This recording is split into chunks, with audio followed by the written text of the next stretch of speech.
बिस्मिल्लाहिर्रहमानिर्रहीम। अस्सलाम वालेकुम डियर ऑडियंस, डियर व्यूअर्स, उम्मीद है आप खैरियत से होंगे।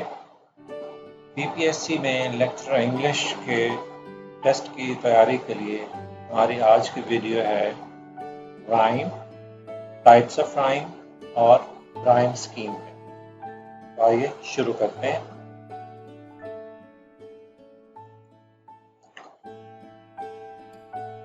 राइम, आपको राइम का कंसेप्ट है कि राइम जो है ये repetition of similar sounding words है। ये आप यहाँ पे एक बात जहन में रखिएगा कि जो राइम है, जो पोइट्री के ज़्यादातर पैटर्न्स हैं वो साउंड्स के साथ हैं। तो rhyme means simply the repetition of similar sounding words occurring at the end of the line and the poem or a song। फिर पोइट्री के अंदर लाइंस के एंड पे जो सिमिलर साउंड्स आ रही हैं वो हमारा राइम कहलाता है। A rhyme is a tool utilizing repeating patterns that bring rhythm to the musicality to the poems। ये जो repeating sounds हैं, ये जो lines के end पे repeating pattern बन रहे हैं, sounds बन रही हैं, ये हमारी poetry में rhythm create करते हैं। rhythm उस musicality को कहते हैं जो rhyme के नतीजे में पैदा होता है। This differentiates them from the prose, which is plain।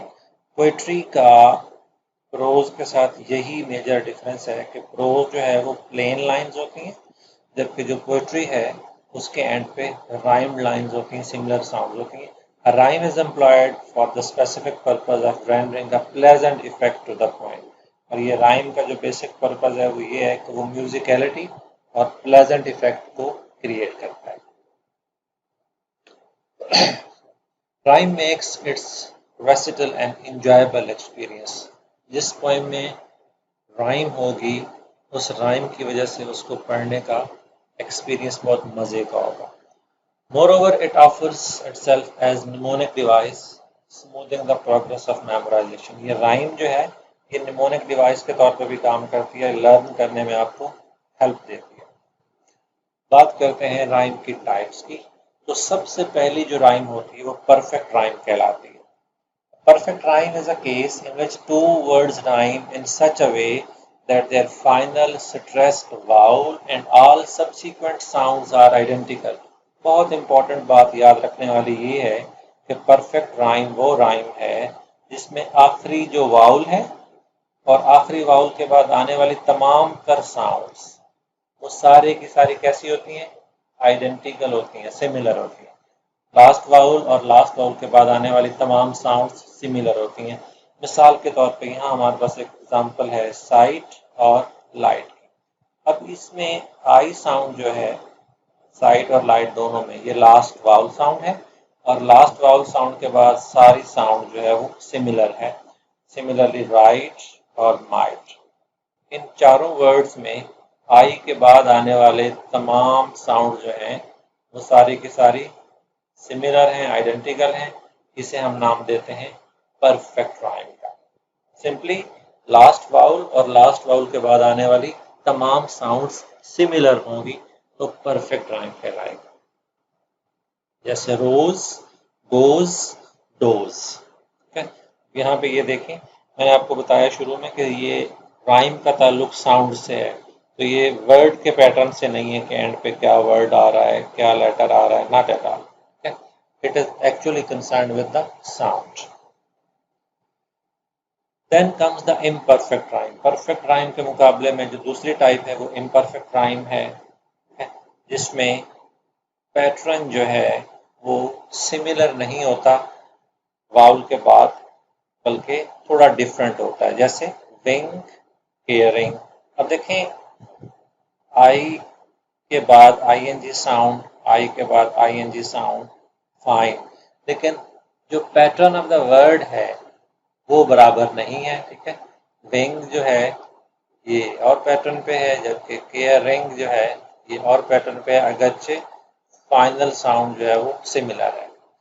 Perfect, reflect and subject, इन तीनों में भी similarly pattern of the word is not same, although the final sounds are similar। इसे हम नाम देते हैं इम्परफेक्ट राइम। फिर राइम की दो और टाइप्स हैं, मैस्कुलिन राइम और feminine rhyme. Masculine rhyme occurs when the words are monosyllabic. Syllable से आप वाकिफ होंगे, अगर हमारे वर्ड्स मोनोसिलेबिक हैं तो उनमें जो राइम एग्जिस्ट कर रही है वो मैस्कुलिन राइम कहलाती है। जैसे हमारे पास एग्जांपल है bold, old. Feminine rhyme occurs when the words are polysyllabic. अगर वर्ड्स पॉलीसिलेबिक हैं तो फिर हमारी राइम जो है वो फेमिनिन राइम कहलाती है। जैसे लीविंग, वीविंग। ओके, तो लीविंग और वीविंग ये दोनों पॉलीसिलेबिक वर्ड्स हैं, लिहाजा ये राइम फेमिनिन राइम कहलाएगी। Then there is another type of rhyme called I rhyme. I rhyme का दूसरा नाम साइड राइम भी है और तीसरा नाम स्पेलिंग राइम भी है, यानी I rhyme, साइड राइम और स्पेलिंग राइम। ये उस सूरत में होती है जब क्या होता है, words having the same spelling, spelling same है वर्ड्स के, but the sounds are quite different, यानी ये नजर आने में राइम होती है, पढ़ने में राइम नहीं होती। In such case the final syllables have the same spelling but are pronounced differently. And पे उनके स्पेलिंग सिमिलर होंगे लेकिन उनकी प्रोनाउंसिएशन डिफरेंट होगी। मिसाल के तौर पे हमारे पास एक वर्ड है कफ और बो।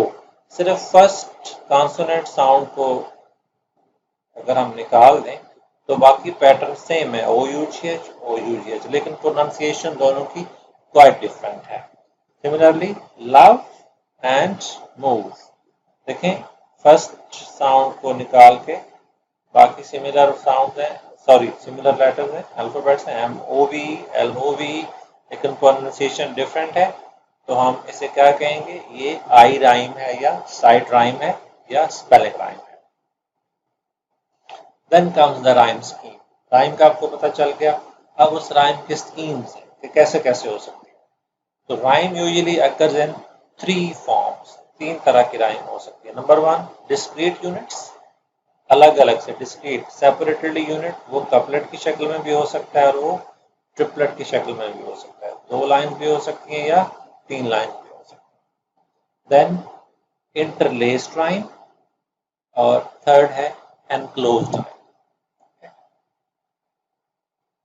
कपलेट्स या ट्रिपलेट को देखते हैं। कपलेट जैसे कि कपल से निकला है, simply means the two lines, thy dread empire, chaos is restored, light dies before thy uncreating word। okay? यहाँ पे हमारे पास राइम क्रिएट हो रही है और ये एक कपलेट है, दो लाइनों वाला शेर है, एक डिस्क्रीट यूनिट है। Then another, thy hand great and arc lets the curtain fall and universal darkness buries all। हमारे पास ये fall और all पे राइम क्रिएट हो रही है और ये भी एक क्या है, कपलेट है, दो लाइनों वाला शेर। So couplets work like individual building blocks. आगे हम पढ़ेंगे कि हमारे पास स्टांजाज की मुख्तलिफ शक्लें हो सकती हैं।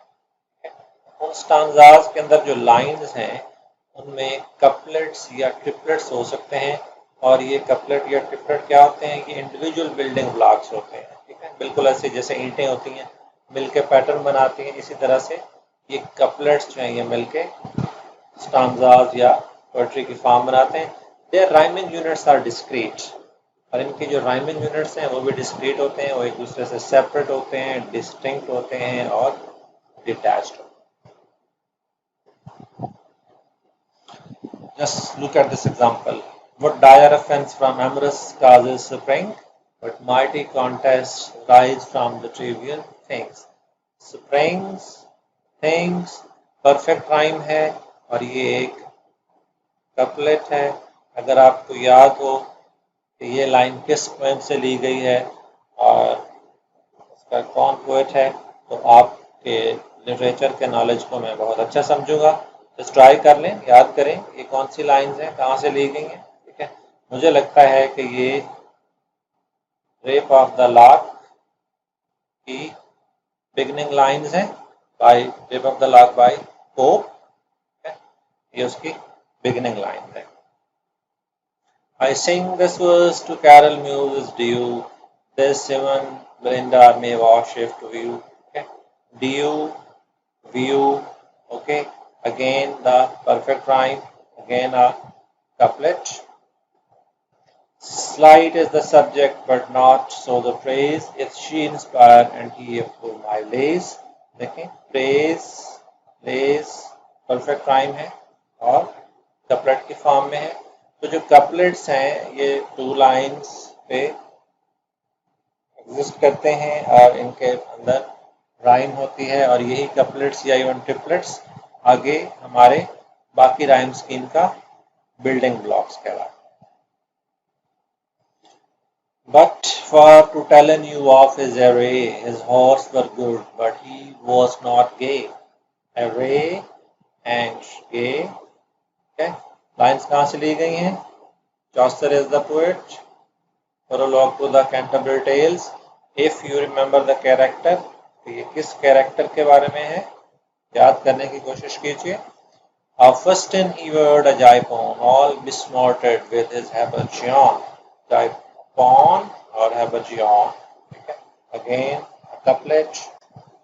For he was lately come from his voyage and went for to do his pilgrimage. Voyage or pilgrimage. Another couplet. Yeah. जी कोई कैरेक्टर याद आया? Which character is this? कौन सा कैरेक्टर था जिसने जो है जिसका लिबास जो है वो हैबरजियन के निशानों से भरा हुआ था और वो freshly he was lately come from his voyage, वो अपने वॉयज से ताज़ा ताज़ा आया था and went to do his pilgrimage. मुझे लगता है कि ये वाला कैरेक्टर है. नंबर ये नाइट है. आप इसको फर्दर कंफर्म कर लीजिएगा. Maybe I am wrong, मुझे यही लग रहा है. जी अब हमारे पास कपलेट के बाद जो है interlaced rhymes I. Interlaced inside one and other, एक के अंदर दूसरी लाइन जो है वो इंटरलेस्ड है. Just have a look at this example. Base, अगर हम इसको ए कहें, लेट, बी, वेज, डेज के साथ मिलता है ए, ग्रेट, लेट के साथ मिलता है B.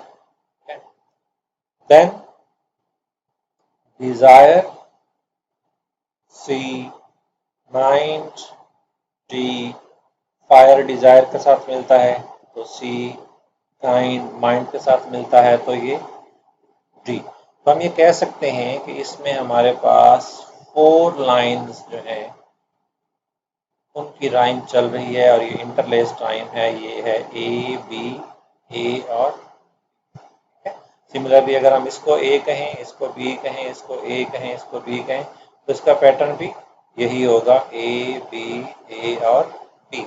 So this is interlaced rhyme. Have a look at this example. The grey sea and the long black land and the yellow half moon large and low, then leap, then sleep, then crow, then sand. Quite different C scheme है. अगर हम इसको यहीं पे देख लें, land ए, लो B, leap सी. Then sleep, ये leap के साथ कोऑर्डिनेट कर रहा है सी, क्रो लो के साथ कोऑर्डिनेट कर रहा है बी और सैंड लैंड के साथ कोऑर्डिनेट कर रहा है तो ये ए होगा. तो ये हमारे पास क्या राइम स्कीम बनी? ए, बी, सी, सी, बी, ए. क्वाइट डिफरेंट राइम स्कीम बनी है. लेट अस सी कि ये राइम स्कीम क्या कहलाती है. तो ये राइम स्कीम कहलाती है एनक्लोज्ड राइम. क्या कहलाती है? Enclosed rhyme. built on 3 enclosing rhymes. 3 rhymes हैं इसमें और तीनों enclosed हैं. First line rhymes with the last, second with the fifth, at the heart is a couplet. कि पहली जो है वो फर्स्ट राइम लास्ट के साथ कर रही है कोऑर्डिनेट, दूसरी और पांचवी कर रही है और दोनों के सेंटर में क्या है? एक कपलेट है, एक मिसरा है 2 लाइनों वाला जो सिमिलर राइम है. देखें लैंड, ये फिफ्थ वन, नंबर 1, ये नंबर 6 के साथ कोऑर्डिनेट कर रही है। नंबर 2 जो है लो और प्रो, ये आपस में कोऑर्डिनेट कर रही हैं। और सेंटर में क्या है? सेंटर में एक अदद कपलेट है, ठीक है, एक अदद मिसरा है जो एक राइम्ड कपलेट है, ठीक है। तो ये क्या हुआ? A B C, C D और ए। तो ये हमारी राइम स्कीम क्या बनी? A B C, C D A, ठीक है। तो ये हमारी एनक्लोज्ड राइम है।